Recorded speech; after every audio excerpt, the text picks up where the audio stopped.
Tifal, kira-kira siapa yang akan menjalani sidang untuk pertama kali pada hari ini?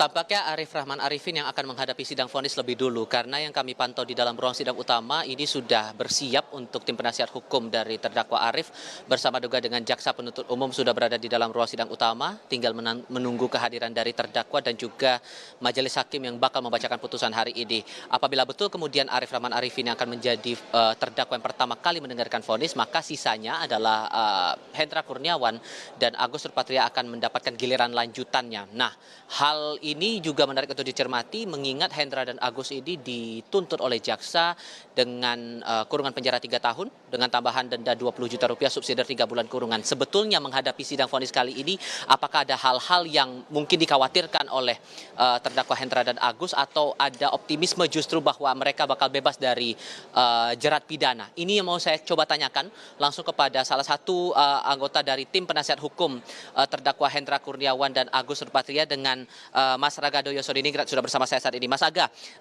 saya mau tahu dulu sebelum kita masuk ke inti masalah vonis yang bakal dibacakan nanti. Untuk persiapan hari ini dari Hendra dan Agus, apakah sempat ada kekhawatiran bahwa vonisnya bakal diperberat dari tuntutan atau ada optimisme bahwa mereka bakal bebas? Sebetulnya kalau persiapan khusus baik dari kami, penasihat hukum maupun kedua terdakwa yaitu Pak Agus, Pak Hendra, spesifik tidak ada. Kalau harapan lebih ke keyakinan sih ya.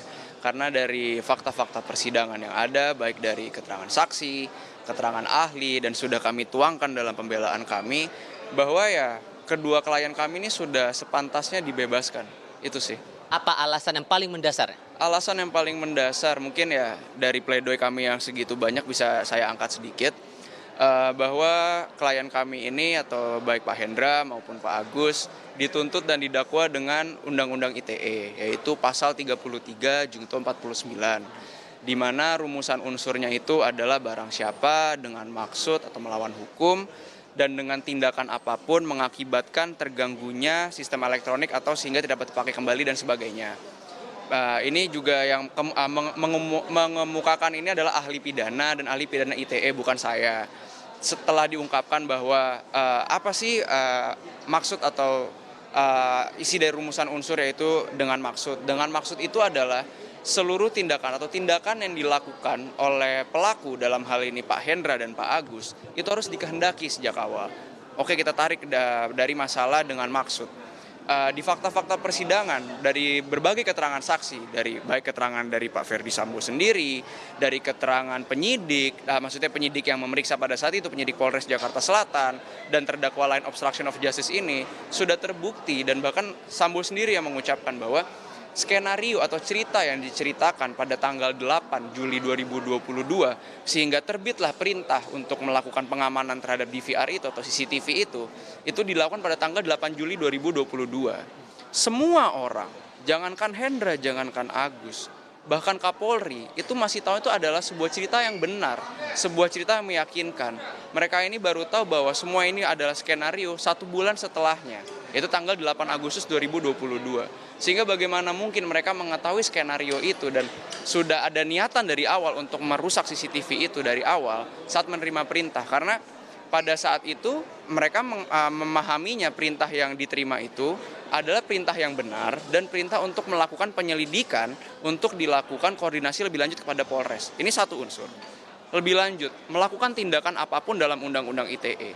Ini yang ngomong ini profesor yang merupakan ahli Undang-Undang ITE yang merupakan salah satu tim perumus pada saat Undang-Undang ITE ini dibentuk.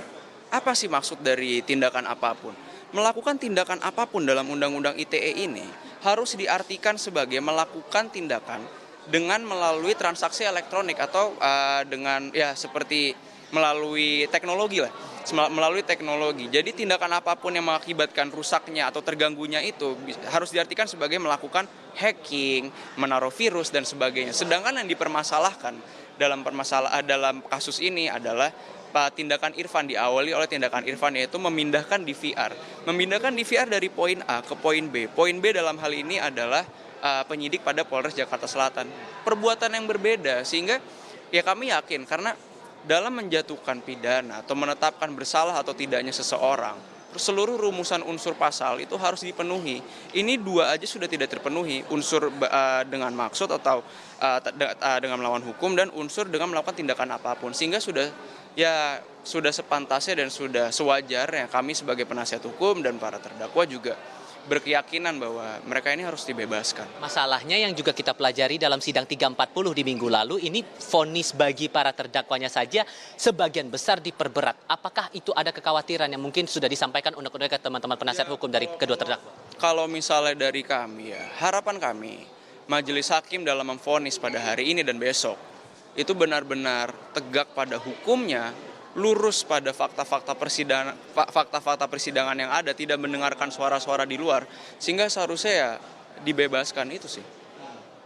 Termasuk masalah yang juga menjadi poin-poin memperberatnya di sini adalah posisi dari Hendra dan Agus sebagai aparat penegak hukum, apalagi Hendra posisinya sebagai Karopaminal. Salah satu poinnya, ia yang seharusnya bertugas mengawasi dan menjaga perilaku perwira anggota Polri berada pada jalur yang benar sesuai aturan undang-undang. Dan Anda yakin bahwa dengan tidak ada mens rea itu bahwa Hendra setidak-tidaknya bakal bebas? Ya emang sudah seharusnya dan sudah sewajarnya dibebaskan. Unsur itu sudah tidak terpenuhi, tidak ada maksud dari awal. Kalau kemudian nanti malah hasilnya sebaliknya tidak sesuai dengan harapan teman-teman tim penasihat hukum, gimana tuh? Ya udah barang tentu kami akan banding, cuma kan kami akan membaca pertimbangan dari hakim dalam memutus, kami akan baca salinan putusan, kami akan berdiskusi dengan klien, tapi prinsipnya kalau memang tidak sesuai dengan harapan pasti kami akan banding. Dari pihak keluarga apakah menyatakan bakal ada yang datang untuk ikut menyaksikan sidang vonis hari ini atau gimana? Untuk konfirmasi keluarga hadir apa enggak saya kurang tahu, cuma yang saya dengar anaknya mau hadir, cuma saya nggak tahu lagi, saya nggak ada follow up lagi sih gitu. Untuk kondisi dari para terdakwa, terutama klien Anda kan ada 3 ya, ada Hendra, ada Agus, ada Irfan juga yang bakal sidang besok ini. Secara psikologis lahir batin gimana? Ya mereka siap karena ya sebetulnya ya mau diapain lagi, ini kan udah tinggal sifatnya mendengar, ya udah sudah siap lah untuk mendengar putusan pada hari ini. Mas Aga, terima kasih banyak ya sudah mau meluangkan waktu berbicara bersama Kompas TV kali ini. Kira-kira itu gambarannya. Itu salah satu dari tim penasihat hukum mewakili 2 terdakwa yang bakal bersidang hari ini. Ada optimisme bahwa akan dilepas dari segala tuntutan jaksa dengan alasan itu tadi sudah kita dengar bersama, Glenis, bahwa tidak ada niatan, bahkan mereka tidak tahu menahu soal skenario tembak-menembak yang dibuat oleh Verdi Sambo di awal, baru mengetahui saat 1 bulan kemudian, bahkan saat dipatsuskan dari kedua terdakwa ini baru mereka tahu apa yang sebenarnya terjadi. Tapi apakah vonisnya nanti bakal sama dengan tuntutan jaksa atau akan berbeda, ini yang bakal menarik, tergantung nanti siapa yang akan memulai sidang lebih dulu. Glenis. Baik, terima kasih. Informasinya jurnalis Kompas TV Tifal Solesa langsung dari Pengadilan Negeri Jakarta Selatan.